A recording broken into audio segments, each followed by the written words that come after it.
Oke, Shalom saudara yang ada di YouTube, saudara yang ada di TikTok. Selamat datang di ibadah Empower Woman. Mari kita berdoa merendahkan hati kita di hadapan Tuhan. Terima kasih Tuhan untuk hari ini. Terima kasih untuk kebaikan-Mu. Terima kasih untuk kasih setia dan anugerah-Mu. Saat ini hamba-Mu ini akan menyampaikan kebenaran firman-Mu penuhi dengan karunia hikmat pengetahuan yang daripadamu. Biar hamba hanya memberitakan kebenaran firman-Mu. Berfirmanlah Tuhan, Engkau yang ambil alih hamba-Mu, dan biarlah kuasa otoritas wibawa ilahi memenuhi hamba dan jamah kami pribadi lepas pribadi. Roh Kudus, Kau sentuh kami. Kami percaya sentuhan-Mu yang akan memulihkan kami dan yang menyembuhkan kami dari setiap luka kami. Bukan hanya itu Tuhan, Engkau akan melakukan hal-hal yang ajaib. Terima kasih Tuhan, terima kasih. Berfirmanlah di dalam nama Tuhan Yesus kami berdoa. Haleluya. Amin, amin, amin. Shalom semuanya, apa kabar? Ya, shalom. Ya, baik saudara, saya mulai dengan pantun dulu ya saudara ya. Ya, di balik luka tersimpan cerita. Di balik air mata ada makna tersembunyi. Saat Tuhan menyentuh yang terluka, yang hancur pun dipulihkan kembali. Bunga layu di tepi taman, tak ada yang mau memandangnya lagi. Tapi tangan Tuhan datang perlahan, menyentuh, menghidupkan, dan memberi arti. Saudara, setiap kita pasti punya bagian hidup yang ingin kita sembunyikan, bagian yang tidak ingin diketahui orang lain, bagian yang membuat kita menunduk, malu, ingin kita tutupi. Ya, inilah yang namanya aib. Bukan karena kita rendah hati, tapi karena rasa malu dan rasa luka yang belum sembuh. Saudara, tahukah Anda, aib cara dunia memandang berbeda dengan cara Tuhan memandang. Dan hari ini saya ingin mengajak kita melihat sisi indah dari sentuhan Tuhan. Sentuhan yang tidak menghakimi, tapi memulihkan. Sentuhan yang mengubah aib menjadi anugerah. Yang mengubah air mata kita menjadi misi. Dari luka dan menjadi sumber pengharapan bagi orang lain. Karena ketika kita menyerahkan aib itu kepada Tuhan dan Tuhan menyentuhnya, Dia bukan hanya menyembuhkan, memulihkan, tapi akan menjadikan kita saluran anugerah bagi orang lain. Baik, saudara, saat ini saya ingin kita sama-sama mendengarkan firman Tuhan yang berjudul Ketika Tuhan Menyentuh Aibmu. Dan di sini seperti terlihat ada 5 wanita. Wanita sebenarnya adalah perwakilan kita dalam mempelai wanitanya Kristus. Tahukah Anda di balik setiap nama-nama ini eh, kita akan menemukan ada rahasia di balik nama, ada rahasia yang ternyata ada aib. Dan di balik setiap nama yang dianggap aib, ada kasih karunia yang sedang menulis sejarah keselamatan. Inilah silsilah juru selamat dunia ini. Inilah silsilah yang dimulai di Matius 1. Bukan dimulai dengan mujizat, bukan dimulai dengan pernyataan-pernyataan yang spektakuler, tapi dimulai dengan silsilah yang awalnya memperanakkan ini, ada memperanakkan ini, dan membuat kita ngantuk. Tetapi saudara, di situ bukan salah cetak, Matius bukan salah cetak, ada 5 nama perempuan. Ini budaya patriarka. Ini budaya yang dimana perempuan tidak perlu masuk silsilah, tapi masuk silsilah. Saudara, di sini setelah diteliti, perempuan ini bukan perempuan yang hebat, bukan perempuan yang luar biasa. Kalaupun harus ada perempuan yang dihormati, bukankah selayaknya Hawa? Siapa Hawa? Dia pantas, dia wanita pertama. Hawa, ibu segala yang hidup. Tapi namanya bukan. Kalaupun harus menghormati perempuan, Sarah, siapa Sarah? Ibu bangsa-bangsa. Tapi juga bukan. Saudara, siapa yang di sini? Tamar. Siapa Tamar, saudara? Namun kita akan membahas satu persatu aib-aib mereka. Sebenarnya tidak bagus mengumbar aib, tapi Matiuslah yang mengumbarnya di dalam silsilah juru selamat, saudara. Nah, aib itu apa? Aib, hal yang memalukan, noda yang mencoreng kehormatan. Biasanya ya, kalau anaknya yang misalnya ada agak-agak terbelakang, itu disembunyikan, saudara, karena seperti dianggap aib, seperti mencoreng kehormatan, sesuatu yang ingin kita sembunyikan dari pandangan orang lain. Namun, istimewanya dari sini, saudara, aib di tangan manusia mungkin batu sandungan, tapi aib di tangan Tuhan. Ini dasar penebusan. Yang hina, yang dipandang hina, rendah. Tapi Tuhan seringkali pakai untuk mempermalukan yang kuat.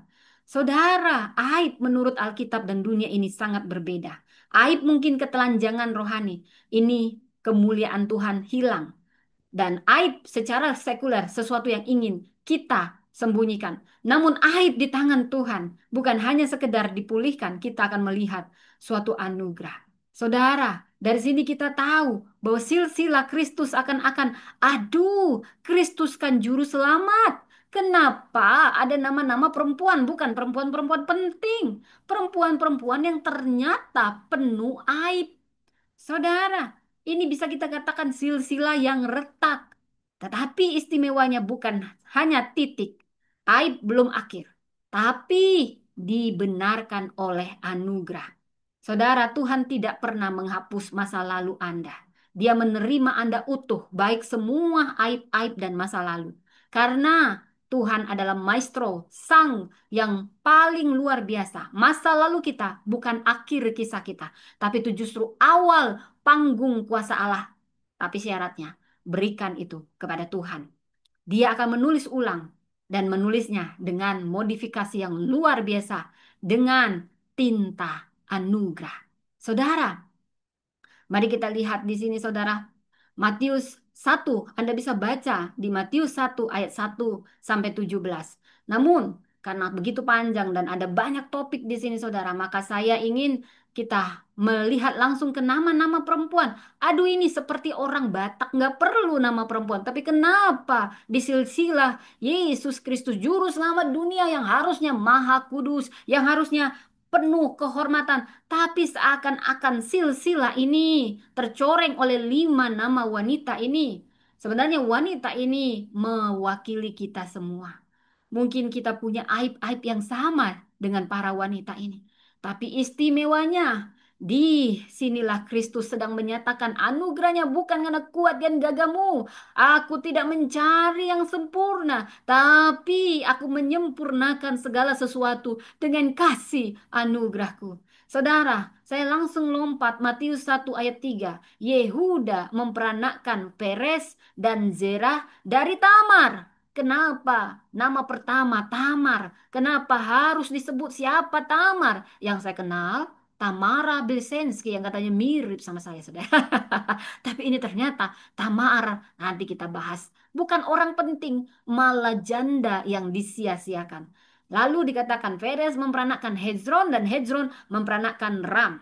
Lalu kita lompat ke nama perempuan berikutnya. Matius 1 ayat 5. Salmon memperanakkan Boas dari Rahab.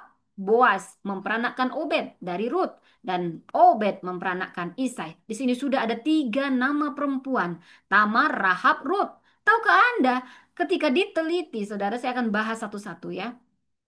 Lalu kita baca lagi Matius 1 ayat 6 dan ayat 16. Isai memperanakkan Raja Daud, Daud memperanakkan Salomo dari istri Uria. Siapa istri Uria? Batseba, tapi tidak dibilang Batseba. Apakah Matius lupa namanya? Bukan. Dia sedang mengingatkan ada darah yang tidak bersalah yang diperbuat Daud dan Tuhan sedang menghormati Uria sebagai martir, orang yang setia, prajurit yang setia, tapi dibunuh oleh seorang yang berkenan pada Tuhan, tapi juga bisa jatuh dalam dosa. Ini aib, sembunyikan. Daud itu luar biasa, sembunyikan aibnya. Tidak, kata Matius. Karena Roh Kudus memerintahkan, sebutkan aibnya, sebutkan orang yang tidak bersalah. Apa maksudnya? Lalu Yakub memperanakkan Yusuf, suami Maria, yang melahirkan Yesus yang disebut Kristus. Maria, wanita sederhana dari keempat wanita ini. Memang ini wanita yang baik, tapi harus menjadi seakan-akan wanita yang tidak baik. Karena akan saya ceritakan aibnya masing-masing, saudara. Mungkin langsung saja kita mulai dari Tamar. Mungkin Anda tidak pernah kenal Tamar. Anda boleh memberi nama anak Anda kalau perempuan Tamar. Tahukah Anda? Tamar ini luar biasa. Ini emansipator wanita pertama di Alkitab. Dia bukan orang Israel. Dia wanita yang disia-siakan. Dia wanita Kanaan. Bangsa Kanaan, bangsa yang tidak mengenal Tuhan. Tapi ada seorang Tamar, seorang janda. Saya harus menjelaskan janda zaman sekarang beda sama janda dulu. Dulu janda itu sangat sedikit haknya. Makanya Tuhan sangat memperhatikan janda karena tidak ada pekerjaan dulu bagi wanita. Wanita dulu kelas 2. Pendidikan dibatasi, segala sesuatu dibatasi. Jadi kalau janda itu sangat bergantung pada pria, maka kalau dia kehilangan sumber mata pencahariannya, dia hanya berharap belas kasihan. Tamar menikah dengan dua anak Yehuda yang jahat di mata Tuhan. Itu kata Alkitab. Baca kisahnya di Kejadian 38. Wow, seperti sinetron, saudara.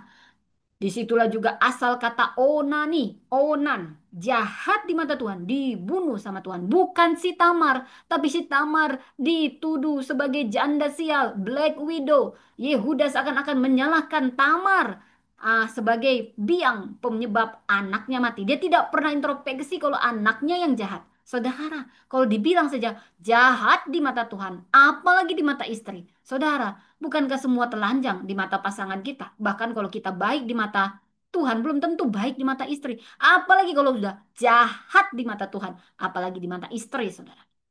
Bayangkan Tamar, akhirnya dia disebut Black Widow. Tamar tidak punya kesalahan.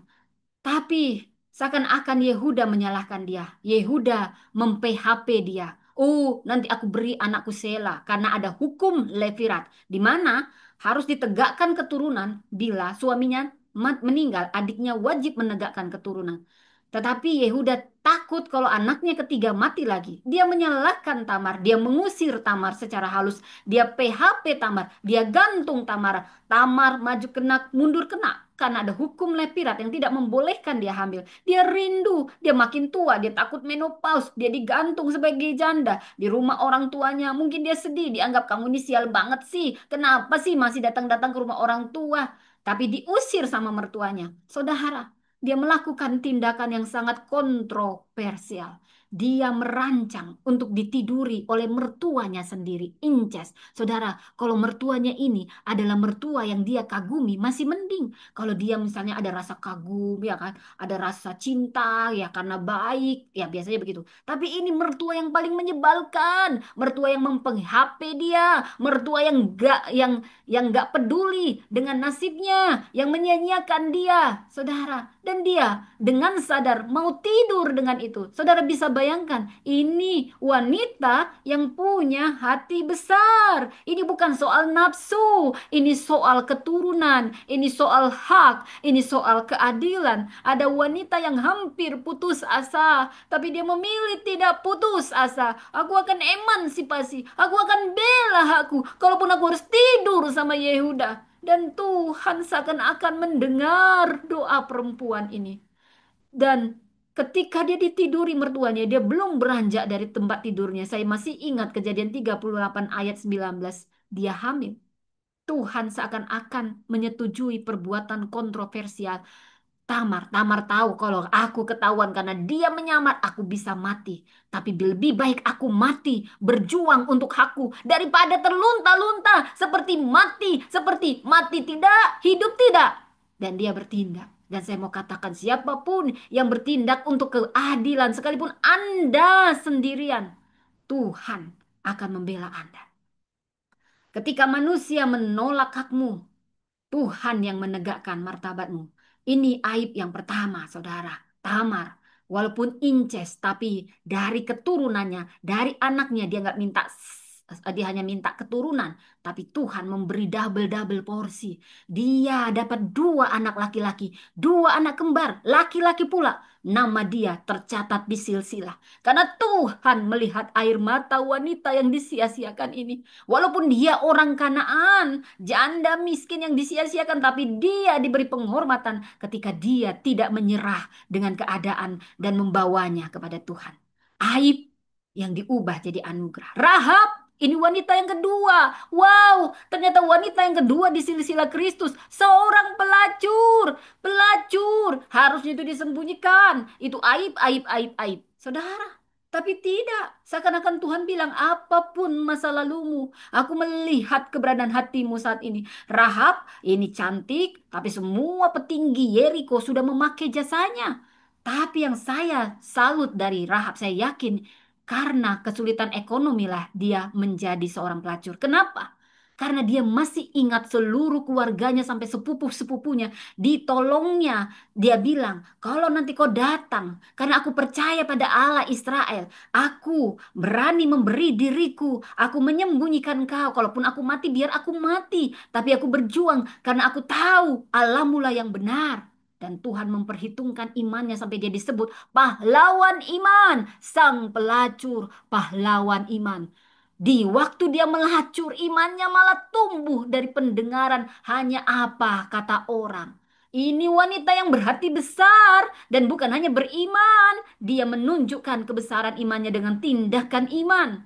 Dia rela, oh aku akan sembunyikan pengintai walaupun nyawaku taruhannya. Saudara, ini luar biasa apa yang dilakukan oleh Rahab. Ketika Tuhan menyentuh masa lalu kita, dia menulis ulang ketika kita membawanya kepada Tuhan. Iman kita yang besar tidak akan pernah sia-sia. Saudara, dia bukan hanya menjadi pahlawan iman, dia menikah dengan Boas. Boas itu adalah seorang milioner kalau dibilang bangsawan. Mau nikah sama Rahab karena dia tahu imannya Rahab. Wow, pelacur nikah sama bangsawan yang murni. Wow, dan dia dapat anak Salmon. Tahukah Anda? Salmon ini mirip sama bapaknya Boas. Dia tidak lihat masa lalu. Seperti mereka gambaran Kristus sang penebus yang tidak peduli masa lalu kita. Dia melihat hati kita. Lalu dia menikah dengan Ruth. Lagi-lagi ini wanita asing. Dari tadi Tamar, Kanaan. Kemudian Rahab, Kanaan. Sekarang Ruth, Boas. Tahukah Anda aibnya di mana? Aib Ruth bukan perilakunya Ruth, tapi hanya kebangsaannya.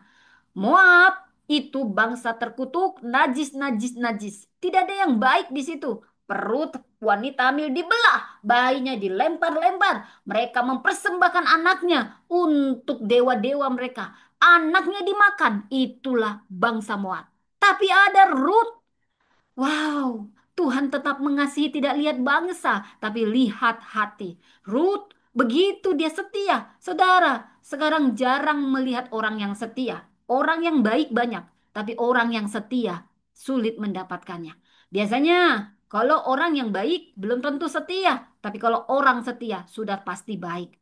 Walaupun dia tahu Naomi sudah apes, nggak ada yang bisa diharapin. Dia setia sama Naomi. Dia masih bisa punya masa depan dengan pria lain. Tapi dia memilih mendampingi Naomi. Wow, ini wanita yang berhati besar. Dia rela menyerahkan masa depannya. Bukan karena Naomi mertua yang baik saja. Tapi saya yakin karena Tuhan sudah menyentuh Ruth. Alamulah Allahku.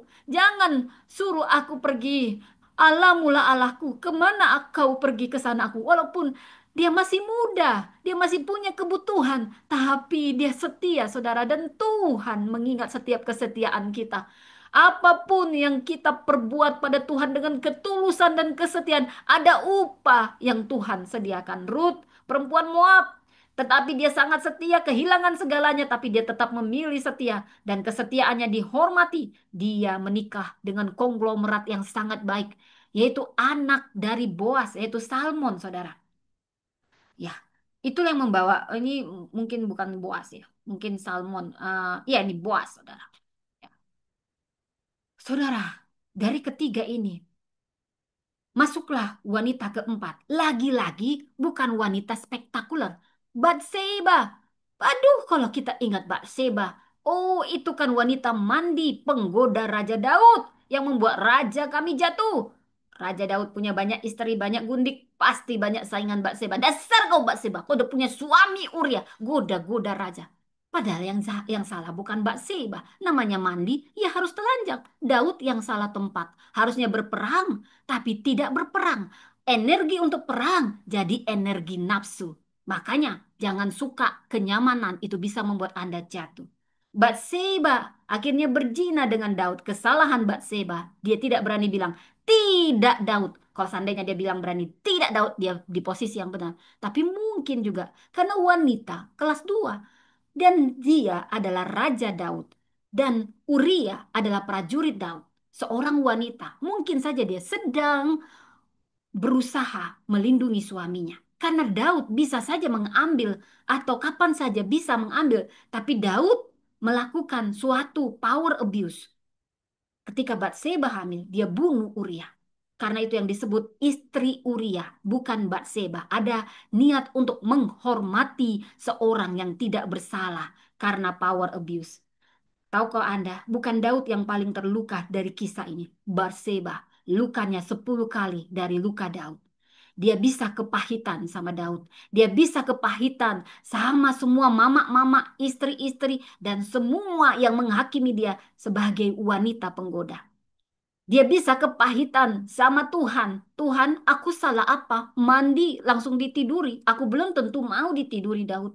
Suamiku dibunuh dan kau membunuh anakku. Aku salah apa? Dan semua perempuan membilang aku pelakor, pelakor. Aku salah apa? Dan aku tidak bisa ngomong karena memang wanita pada zamanku tidak bisa ngomong. Kalau aku bisa mengatakannya, seperti itulah perasaan Barseba. Dia hanya bisa menangis. Dia mungkin menangis dengan suaminya yang sudah duluan mati. Dia tidak sempat minta maaf karena pernah tidur sama Daud. Lalu anaknya mati. Mungkin anaknya begitu elok seperti rupanya dan Daud. Saudara, dialah wanita yang paling sakit.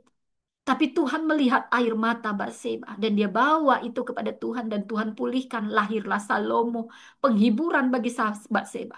Batseba tidak hanya jadi ibu suri, ada banyak istri Daud, tapi Tuhan memilih Batseba. Kenapa? Karena Tuhan mengingat air mata Batseba. Saudara, kemudian masuklah wanita yang kelima, Maria. Dari semua wanita empat yang disebutkan, hanya Maria yang paling kudus, tapi harus seakan-akan menjadi wanita yang tidak kudus kalau dilihat dari kacamata dunia, karena dia harus hamil sebelum dia menikah. Kenapa? Karena anak yang dikandungnya harus sah disebut anak dari Roh Kudus. Saudara, Maria nggak banyak cincong ngomong sama malaikat-malaikat. Bukankah kata firman harus menikah dulu baru hamil? Dia hanya bilang, aku ini hamba, jadilah padaku seperti yang kau katakan. Dan Maria berhati besar, berjiwa besar, beriman besar, dan berani ambil resiko. Kalaupun aku harus mati karena aku hamil di luar nikah oleh Roh Kudus, maka aku percaya Tuhan yang akan jadi pembelaku. Tuhan menghargai iman yang besar, walau tidak mengerti. Mungkin Maria bilang, seringku tak mengerti. Dia disalahpahami Yusuf. Oh Maria, kupikirlah engkau kudus-kudus, lugu-lugu, tapi hamil. Hah, dasar kau wanita tidak tahu diri. Tapi ya sudahlah, aku tidak akan memberitahukannya. Dia sudah disalahpahami banyak orang, saudara. Kalau tidak mengerti bahwa dia sedang mengandung dari Roh Kudus, mengandung Sang Juru Selamat.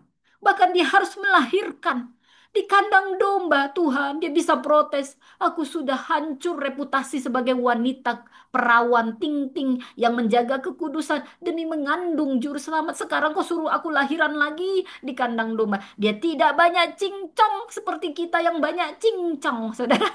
Cincong, bukan cincau ya. Dan Maria bahkan kandang domba yang begitu hina menjadi mulia saat Sang Juru Selamat lahir. Dan kita membaca silsilahnya begitu retahak. Ada 5 wanita, tahukah Anda? Matius tidak salah tulis. Dia sedang memberitahu semua karena kasih karunia Tuhan. Semua karena kebaikan Tuhan. Kitalah 5 wanita ini. Kita punya banyak aib. Kita punya banyak masalah. Mungkin kita disingkirkan dan tidak dianggap. Bukankah kita mempelai Kristus? Ada yang menjaga kekudusan tapi harus disalahpahami seperti Maria karena imannya. Ada yang punya masa lalu pelacur-pelacur. Mungkin kita bukan jabatannya pelacur tapi hati kita seperti pelacur. Mungkin kita disia-siakan seperti Tamar, bukan siapa-siapa. Kitalah ke 5 wanita ini dengan konteks semuanya. Saudara, tetapi yang paling istimewa dari 5 wanita ini kita melihat betapa besar anugerah Tuhan. Dari aib jadi anugerah ketika Tuhan menyentuh tiap aib kita. Saudara, Amazing Grace itu yang dinyanyikan oleh kelima wanita ini. Saudara, ketika Tuhan menyentuh aibmu yang hina, yang tidak dipandang, dipilih Allah untuk mempermalukan yang kuat, Tuhan sedang bilang, aku tidak cari yang sempurna. Berikan aku aibmu. Aku akan ubah itu. Aku akan menulis anugerah di situ. Di tangan manusia mungkin aib hanya cibiran penghakiman-penghakiman. Tapi di tangan Tuhan jadi dasar penebusan. Saudara, bukankah Tuhan dekat dengan orang-orang yang patah hati? Mazmur 147 ayat 3. Dan bukan hanya dekat pada orang yang patah hati, remuk jiwa, apapun latar belakangmu. Sadarilah saudara, Anda tidak sendirian ketika kau remuk hati. Apapun penyebabnya, Tuhan dekat dengan orang yang remuk hati. Dia hanya ingin kau membawa setiap lukamu itu kepadanya. Terpujilah Tuhan seperti dikatakan di 2 Korintus 1 ayat 3 sampai 4. Terpujilah Allah Bapa Tuhan kita yang penuh belas kasihan, penghiburan yang menghibur kita dalam setiap penderitaan supaya penghiburan yang kita terima dapat kita salurkan. Intinya seperti itu, saudara. Di sini ada 3 pesan yang hanya saya bagi. Saya berdoa Roh Kudus menjamah Anda. Saya percaya mungkin ada aib-aib yang kita sembunyikan. Tapi yang mau saya katakan, ketika Tuhan menyentuh aibmu, Dia tidak hanya menyembuhkannya, Dia tidak pernah mau menghapus. Dia tidak hanya sekedar menyembuhkan, tapi Dia sedang memulihkan totalitas dan menunjukkan identitasmu yang asli dan bahkan menunjukkan potensimu. Tamar bukan siapa-siapa, tetapi ketika dia membawa aib itu kepada Tuhan, janda yang disia-siakan menjadi terhormat. Bekas luka tidak menghapus kemuliaan Tuhan. Justru di sanalah Tuhan menaruh emas anugerahnya. Saya mau cerita di Jepang ada kintsugi. Seni tradisional. Ini akan menceritakan bagaimana aib menjadi anugerah. Bekas luka tidak menghapus kemuliaan. Tapi Tuhan menaruh emas kasih karunia. Jadi kintsugi memang dia mencari keramik-keramik yang pecah. Dan keramik yang pecah ini, pecahannya disatukan dengan lem perekat dari emas. Kalau sebelum pecah, mungkin harga keramik ini hanyalah 50.000. Tapi setelah ditambah tinta emas dan direkatkan, bahkan semakin banyak pecahannya, maka sebanyaknya tinta emas semakin mahal harganya. Inilah seni kintsugi yang 50.000 setelah pecah dan dipulihkan akhirnya bisa jadi harganya 50 juta. Itulah yang Tuhan ingin lakukan pada setiap aib-aib yang kita sembunyikan. Oh malu Tuhan, oh malu. Berikan padaku aibmu. Biar ku rekatkan. Aku tidak pernah menghapusnya. Aku menerimamu apa adanya. Bahkan seluruh aibmu. Karena itu akan kubuat indah. Tuhan sedang menunjukkan kau anakku, kau anak Allah yang maha tinggi. Dan seakan menunjukkan ini potensimu yang awalnya sebelum retak 50.000. Setelah dalam pemulihanku 50 juta. Potensimu sudah kutanam dari dulu. Ketika kau membawa aib itu akan kuubah jadi anugerah. Oh, betapa baik Tuhan kita. Dia menyentuh aib kita. Dan aib kita bukan akhir kisah kita, tapi panggung kasih karunia. Mungkin kita dulu sembunyi. Kita anak haram, kita pernah diperkosa, kita pernah dipenjara, kita sembunyi. Tapi ketika kita bawa itu kepada Tuhan, maka penjara itu akan menjadi kesaksian, menjadi panggung bagaimana kita dipulihkan. Dan bagaimana kita bersaksi bagi orang-orang yang masih malu dengan aibnya. Kalau aib itu tidak kau bawa, itu tetap memalukan. Tapi ketika kau bawa pada Tuhan, harganya lebih mahal. Karena Tuhan akan merekatkannya, memulihkannya dengan tinta emas anugerah. Sebesar apapun aibmu, sebanyak apapun aibmu, maka sebanyak itu pula lah kasih karunia Tuhan akan terlihat dalam hidupmu. Seperti kintsugi mangkok yang pecah direkatkan. Ditambah dengan tinta emas, maka harganya mahal. Saudara, itulah aib menjadi anugerah. Pertama, ketika kita kebawa kepada Tuhan, identitas kita diingatkan, kita anak Allah. Potensi kita ditonjolkan, bahkan potensi kita ditonjolkan dari luka-luka kita itu. Itulah yang membuat kita mahal setelah dipulihkan. Kalau tidak dipulihkan, maka tetap barang pecah. Dan itu akhirnya menjadi panggung. Kita akan cerita mangkok yang sudah dieratkan kembali dan mahal itu akan kita ceritakan. Dulu ini mangkok yang pecah, tetapi emas ini merekatkannya bahkan lebih kuat dari aslinya. Begitulah tangan Tuhan akan membentuk setiap kita yang membawa aib kita kepada Tuhan. Kintsugi. Inilah perempuan-perempuan yang sudah dipulihkan di dalam Tuhan. Mereka menjadi berharga, pelacur, menjadi pahlawan iman. Janda yang disia-siakan menjadi wanita terhormat. Ruth, bangsa Moab yang sangat kejam, menjadi wanita yang dihormati karena kesetiaannya. Semua dipulihkan Tuhan. Barseba, pelakor, pelakor, pelakor. Padahal dia tidak salah. Dia hanya disalah mengerti, saudara. Tapi Tuhan ubah menjadi ibu suri. Dialah ibu Raja Salomo. Bejana yang rusak itu kembali menjadi bejana yang baik menurut apa yang baik pada tukang periuk. Demikianlah Tuhan membentuk kita. Inilah kelima wanita yang mengalami aib menjadi anugerah ketika ada tinta emas Tuhan yang merekatkan semua pecahan-pecahan luka. Dan yang ketiga, ketika Tuhan menyentuh aibmu, kau akan menjadi saluran anugerah bagi orang lain. Ceritamu akan menyelamatkan banyak orang. Ketika kau dipulihkan Tuhan, itu juga akan memulihkan banyak luka yang sama. Dari luka mengalir kasih karunia. Dari kisahmu, dunia mengenal Tuhanmu. Dia menghibur kita supaya kita sanggup menghibur. Katanya di 2 Korintus 1 ayat 4. Saudara, seperti laut mati, dia akan menjadi laut yang mati kalau semua air mengalir kepada dia dan tidak dialirkan. Demikian juga kalau kau merasakan kasih Tuhan yang besar dengan cuma-cuma, alirkan dengan cuma-cuma. Saudara, dari sini kita belajar. Saya punya kisah. Mungkin Anda jarang mendengar nama ini. Cynthia Brown Long. Dari luka menjadi kemuliaan. Dia punya aib. Dia pernah diperdagangkan. Wah, sudah semualah dirasakan kalau wanita diperdagangkan. Bahkan karena lukanya dia membunuh. Sehingga dia dijatuhi hukuman seumur hidup. Hilang tanpa harapan. Dan Tuhan menangkap wanita ini di penjara. Bekas lukanya tidak menghapus, tidak Tuhan tidak menghapus masa lalunya, tapi ada tinta Tuhan yang membuat dia menjadi mahal. Ketika dia mengalami pemulihan, diampuni, diubahkan, dia dipakai Tuhan untuk memerdekakan banyak wanita yang dulunya terluka seperti dia. Dia bukan siapa-siapa dan akan tetap menjadi bukan siapa-siapa kalau dia tidak datang pada Tuhan. Tapi siapapun Tuhan dekat sama yang remuk hati dan dia akan mengubah kita yang membawa luka kita. Kita tahu sekarang bahwa Allah turut bekerja untuk mendatangkan kebaikan bagi mereka yang mengasihi Dia.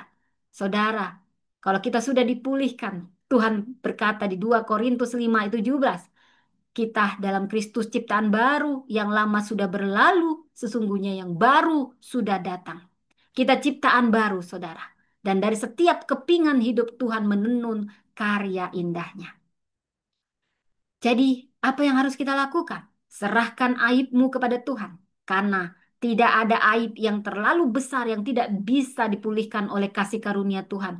Apapun besarnya rasa malumu dan apapun besarnya lukamu, tidak ada yang terlalu besar, terlalu dalam, yang tidak mampu disentuh oleh kasih Tuhan.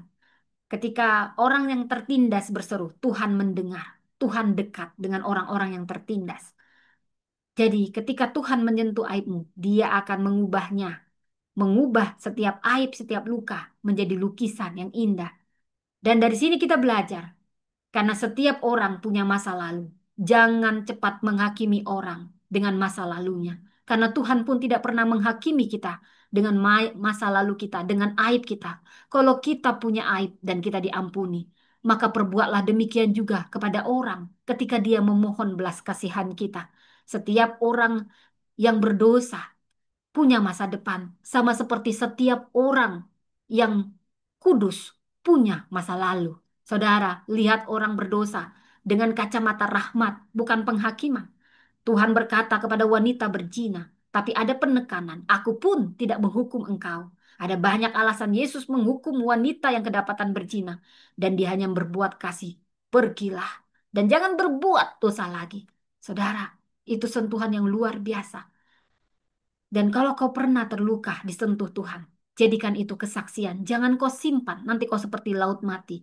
Biarlah lukamu yang sembuh itu menyembuhkan luka-luka orang juga yang punya luka yang sama. Seperti Tuhan menghibur kita. 2 Korintus 1 ayat 4. Dia menghibur kita dalam segala penderitaan agar kita sanggup menghibur mereka yang berada dalam bermacam-macam penderitaan. Hidupkan rahmat itu, anugerah yang kau rasakan, bagikan sama orang. Jadi terang dan garam. Jadilah terang seperti di Matius 5 ayat 16. Demikianlah hendaknya terangmu bercahaya di depan orang. Supaya mereka melihat perbuatanmu yang baik dan memuliakan Bapamu yang di surga. Bawa lukamu dan jadikan itu panggung kesaksian. Jadikan itu aliran yang menyembuhkan orang lain. Bekas luka tidak menghapus kemuliaan. Karena di sanalah Tuhan menaruh emas anugerahnya. Mari kita berdoa. Terima kasih Tuhan untuk firman-Mu yang luar biasa. Kami mau bawa setiap aib yang kami sembunyikan. Kami mau bawa setiap luka yang kami tutup. Karena kami tahu Engkau kintsugi, Engkau sang maestro. Biarlah tinta emas-Mu merekatkan kami dan menutupi semua aib-aib itu sehingga setiap identitas kami terungkap kembali yang sudah pulih di dalam Engkau. Setiap potensi kami menonjol sehingga kami lebih berharga dari sebelumnya, bahkan maksimal untuk kemuliaan namamu. Aku berdoa bagi setiap orang yang terluka saat ini, siapapun, angkat tanganmu. Tuhan jamah, sembuhkan, jamah di dalam nama Yesus. Ada kemurahan Tuhan yang mengubah aib jadi anugerah. Dan jadikan itu saksi ke panggung kesaksian untuk kemuliaan namamu. Biar banyak juga orang yang disembuhkan Tuhan. Ketika kami kau sembuhkan dan kau pulihkan dan kau utus untuk menjadi saluran anugerahmu. Terima kasih Tuhan. Dalam nama Tuhan Yesus kami berdoa. Amin. Demikianlah saudaraku firman Tuhan. Baik, saudara yang ada di YouTube, Tuhan memberkati. Saya selesaikan dulu. Anda bisa menonton rekaman ini di YouTube Priscilla Das Channel. Oke, Tuhan memberkati yang di YouTube.